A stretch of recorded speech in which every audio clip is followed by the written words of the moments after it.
নমস্কার, আমি অর্পিতা। শুরু করছি পলিটিক্স। তিনি ঈশ্বর প্রেরিত দূত, খোদ জগন্নাথ দেব নাকি তার ভক্ত? প্রধানমন্ত্রী নরেন্দ্র মোদীকে নিয়ে এমন দাবি করেছিলেন পেশায় চিকিৎসক বিজেপির সম্বিত পাত্র।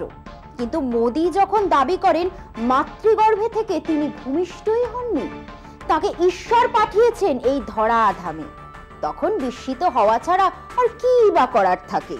पहले जब तक माँ जिंदा थी मुझे लगता था कि शायद बायोलॉजिकली मुझे जन्म दिया गया है। माँ के जाने के बाद इन सारे अनुभवों को मैं जोड़ करके देखता हूँ तो मैं कन्विंस हो चुका हूँ। गलत हो सकता हूँ, लोग आलो लेफ्टिस्ट लोग तो मेरे धज्जियां उड़ा देंगे, मेरे बाल नोच लेंगे। मैं कन्विंस हो चुका हूँ कि परमात्मा ने मुझे भेजा है।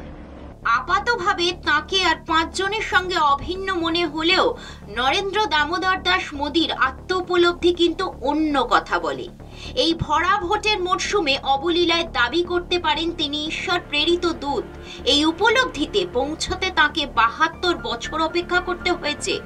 তার পদ্ম শিবিরের ভক্তবৃন্দ তাকে হিন্দু হৃদয় সম্রাট বলে জাহির করে এসেছে গত ১ দশক ধরে।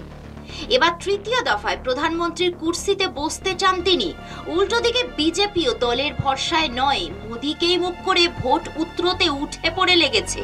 মোদী জমানার নানা উন্নয়নের ফিরিস্তি দিয়ে শুরু হলেও শেষ পর্যন্ত হিন্দুত্বের এজেন্ডাতেই ভর করেছে বিজেপি। নরেন্দ্র মোদী থেকে অমিত শাহ তাঁদের নির্বাচনী প্রচারে উগ্র ধর্মীয় বিভাজনের বার্তা ফেরি করে চলেছেন। কিন্তু ৭ দফার ভোট যত এগিয়ে এসেছে ততই যেন বিপদের গন্ধ পেতে শুরু করেছেন মোদী শাহের দল। মোদী ম্যাজিক কি ক্রমশ প্রশ্নের মুখে?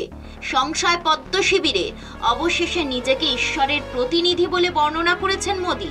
ভারতবাসীর সেবা করতে ঈশ্বর তাঁকে পাঠিয়েছেন। জৈবিক পদ্ধতিতে নাকি তাঁর জন্ম হয়নি। বছর খানেক আগে তাঁর শতায়ু মায়ের মৃত্যুর পরে এই উপলব্ধিতে পৌঁছেছেন। এক সাক্ষাৎকারে এই দাবি করেছেন বিদায়ী প্রধানমন্ত্রী।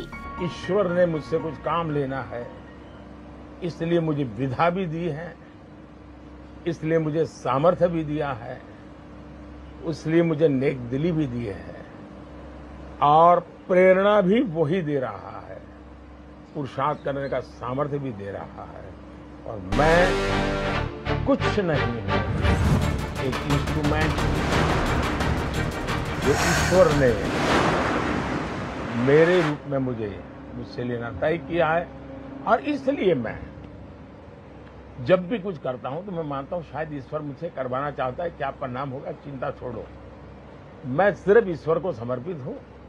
दूसरा, लेकिन उस ईश्वर को मैं देख नहीं सकता हूं, तो मैं भी एक पुजारी हूं, मैं भी एक भक्त हूं। तो मैंने 140 करोड़ देशवासियों को ईश्वर का रूप मान करके चलता हूं, वही मेरे भगवान। আত্মপ্রচারে বরাবরই তিনি বেশ পোক্ত। এমনকি যে দলের জন্মলগ্নে অন্যতম প্রতিষ্ঠাতা প্রাক্তন প্রধানমন্ত্রী অটল বিহারী বাজপেয়ী বলতেন, বিজেপি পার্টি উইথ ডিফারেন্স, ব্যক্তি নয় দল বড়। কিন্তু সেসব এখন অতীত। গোটা দলটাই এখন মোদীময়। সংঘ পরিবারের এক দেশ, এক নিশান, এক নেতার দর্শনের বাস্তব রূপ দিতে মোদীকেই বাজি রেখেছে গেরুয়া শিবির। রাজনীতিতে এই প্রবণতা গণতান্ত্রিক ব্যবস্থার পরিপন্থী, এমনই দাবি বিরোধীদের। हमारे प्रधानमंत्री शहंशाह नरेंद्र मोदी जी वो वाकई अपने आप को अब भगवान से ऊपर मानने लगे हैं। ये मैं नहीं कहता, वो खुद कहते हैं आजकल इंटरव्यू दे देकर कि मैं तो बायोलॉजिकली पैदा ही नहीं हुआ, मैं तो अवतार हूं। अब कोई भगवान से अपने आप को ऊपर बता दे तो मुझे तो हंसी आ रही है, आपको भी हंसी आ रही होगी। मैं ईश्वर का दूत हूं, मेरे अंदर दैवीय शक्ति है। अरे आप ही के राज में 45 साल की बेरोजगारी है, आप ही के राज में महंगाई कमर तोड़ रही है, आप ही के राज में महिलाएं असुरक्षित है, आप ही के राज में किसान बदहाल है, मजदूर मजबूर है, लोग हाशिए पर हैं। उनकी कोई चर्चा आप नहीं करते हैं, जिसका वजूद 18वीं लोकसभा के चुनाव के बाद खत्म होने वाला है। आज वो इस तरह के ढोंग रच रहा है, इस तरह की हमारे धर्म और हमारी आस्था पर प्रहार कर रहा है, और हम चुप रहेंगे, कतई चुप नहीं रहेंगे। ये प्रोपेगेंडा का हिस्सा है। ऐसा ही प्रोपेगेंडा हिटलर भी करता था, ऐसा ही प्रोपेगेंडा किम जोंग भी करते हैं। আগামী 1 জুন সপ্তম দফায় বারাণসী লোকসভা কেন্দ্রে ভোট। সপ্তাহখানেক আগে মহা ধুমধাম করে নিজের মনোনয়ন জমা দিতে গিয়ে কাশীর দশাশ্বমেধ ঘাটে গঙ্গা পুজো করেন মোদী। মন্দিরে মন্দিরে ঘুরে পুজো দিলেন, মিডিয়ায় তা ফলো করে প্রচার হলো। সাংবাদিক সম্মেলন তার কাছে নিষিদ্ধ, কিন্তু বাছাই করা কিছু মিডিয়ায় তিনি যেটুকু মুখ খুললেন তার মধ্যে কথা তিনি নিজেকে আধ্যাত্মিক ব্যক্তি হিসাবে তুলে ধরা। প্রশ্ন, তাহলে কি রাজনৈতিক বার্তায় ভরসা হারিয়ে ফেলছেন মোদী? এখন সময় একটা বিরতির, ফিরছি বিরতি নিয়ে, সঙ্গে থাকুন।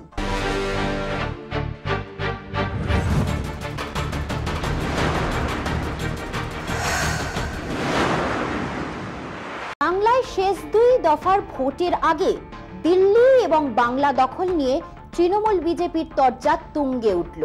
বুধবার বাংলার একাধিক নির্বাচনী সভায় কেন্দ্রীয় স্বরাষ্ট্রমন্ত্রী অমিত শাহ দাবি করলেন, এই রাজ্যে বিজেপি 30টি আসন পেলেই তৃণমূল শূন্য হয়ে যাবে, তৃণমূল টুকরো টুকরো হয়ে যাবে।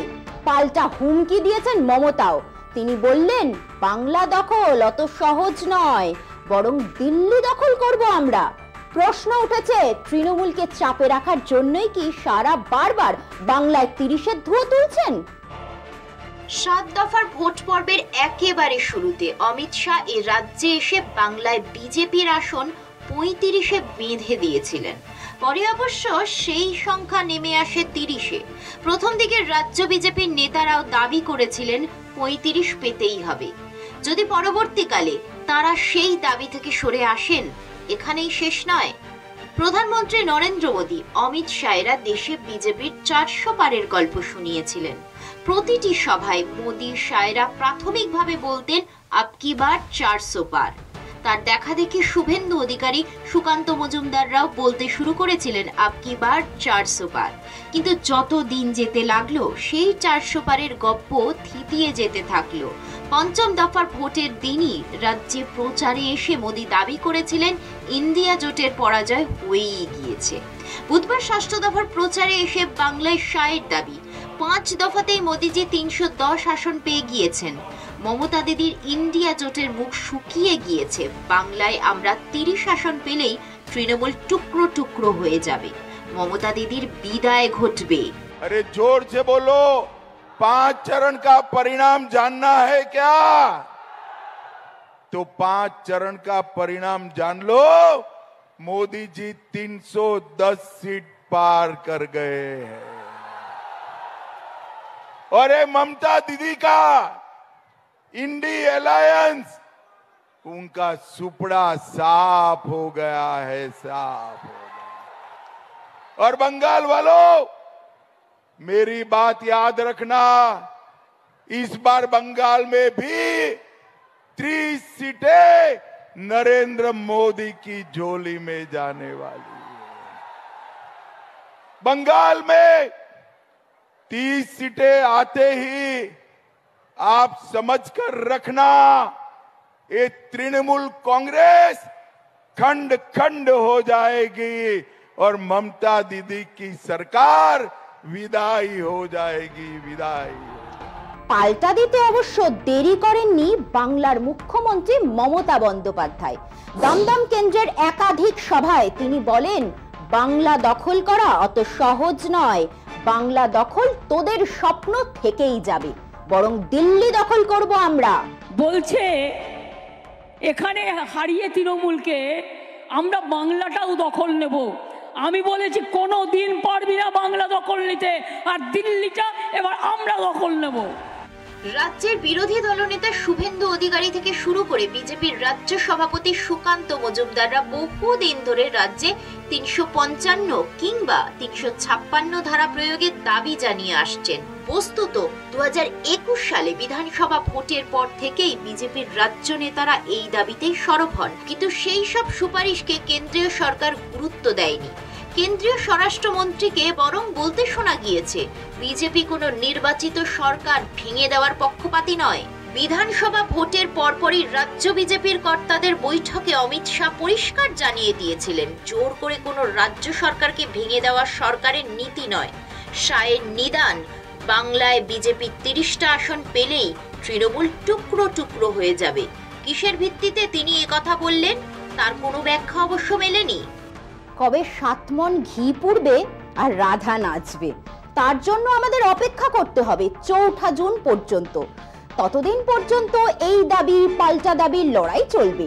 5 দফার ভোট হয়ে গিয়েছে, বাকি আর 2 দফা। এই 2 দফার ভোট ঘিরে বাংলার রাজনীতি ক্রমশ তেতে উঠছে। বিজেপির এক মহিলা কর্মীর খুনের ঘটনা ঘিরে দিনভর উত্তপ্ত ছিল নন্দীগ্রাম। এবারের ভোট পর্বে এই প্রথম খুনের ঘটনা ঘটল বাংলায়। বাকি 2 দফার ভোট শান্তিতে করাই এখন নির্বাচন কমিশনের কাছে বড় চ্যালেঞ্জ। ফিরছি একটা বিরতি নিয়ে, সঙ্গে থাকুন।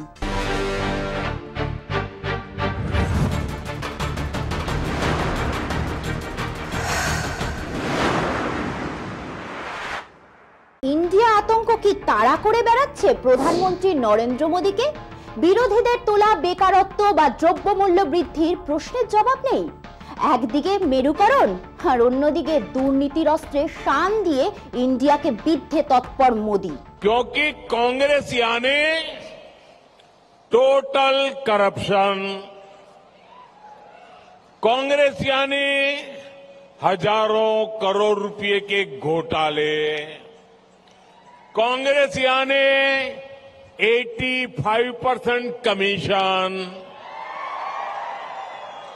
कांग्रेस यानी आतंकवाद के आगे घुटने टेकने वाली पार्टी, कांग्रेस यानी तुष्टीकरण को फर्स्ट प्रायोरिटी देने वाली पार्टी, कांग्रेस यानी बांटो और राज करो के फॉर्मूला पर चलने वाली पार्टी। 7 দফার 5 দফা ভোট গ্রহণ সম্পন্ন। ইতিমধ্যে তারা সংখ্যাগরিষ্ঠতা অর্জন করে ফেলেছে বলে নির্বাচনী প্রচারে বলে বেড়াচ্ছেন প্রধানমন্ত্রী নরেন্দ্র মোদী থেকে কেন্দ্রীয় স্বরাষ্ট্রমন্ত্রী অমিত শাহ। মুখে জনসমক্ষে এমন দাবি করলেও স্বস্তিতে নেই বিজেপি। তাই বিরোধী ইন্ডিয়াকে নিশানা করে সুর চড়াচ্ছেন মোদী। দিল্লিতে পালা বদলে স্পষ্ট আভাস মিলেছে গত 5 দফা ভোটে। রাহুল গান্ধী থেকে মমতা বন্দ্যোপাধ্যায় এমনই প্রত্যয়ী ঘোষণা করেছেন। তাদের দাবি 4 জুনের পর মোদী আর প্রধানমন্ত্রীর আসনে থাকবেন না, বিরোধী ইন্ডিয়া সরকার করবে। এদিকে ভোট যত শেষের দিকে গড়াচ্ছে, ততই দুর্নীতির অস্ত্রে বিরোধী শরিকদের আক্রমণে উদ্যত মোদী। বিরোধীরা মূল্যবৃদ্ধি আর বেকারত্বের মতো স্পর্শকাতর বিষয়ই মোদীকে কাঠগড়ায় তুলতে ব্যস্ত। বছরে 2 কোটি মানুষের চাকরির প্রতিশ্রুতি রক্ষায় ব্যর্থ মোদীকে কড়া ভাষায় আক্রমণ কংগ্রেস সভাপতি মল্লিকার্জুন খার্গের। पहले तो बनाया बेवकूफ जो 15 लाख काला धन ला के सबको दे तुम बोले, फिर 2 करोड़ नौकरियां हर साल दे तुम बोले, ये एमएसपी देने की गारंटी बोले, फिर डबल इनकम किसानों का बोले, सब चीजें बोले, एक भी नहीं करे। मोदी जी जो इतने झूठ बोल रहे हैं, क्यों बोल रहे हैं मुझे समझ में नहीं आया। क्योंकि उनकी सरकार आने वाली नहीं है, उतना नंबर उनको नहीं मिल रहा है, इसीलिए हर जगह टीका टिप्पणी करते वो फिर रहे हैं और कोई डेवलपमेंट की बात कर रहे नहीं। মোদী আর্থিক বিষয় থেকে নজর ঘুরিয়ে দিচ্ছেন। বিরোধীদের ধর্মীয় মেরুকরণ ও কেন্দ্রীয় এজেন্সিকে দিয়ে দুর্নীতির তদন্তের নামে হেনস্থাকেই হাতিয়ার করছেন প্রধানমন্ত্রী। বিরোধীদের চ্যালেঞ্জ প্রধানমন্ত্রীকে মানুষের দাবি দেওয়া আদায়ের রাস্তায় ফিরিয়ে আনা। পলিটিক্স আজ এই পর্যন্তই। দেখতে থাকুন কলকাতা টিভি, রাত দিন 7 দিন।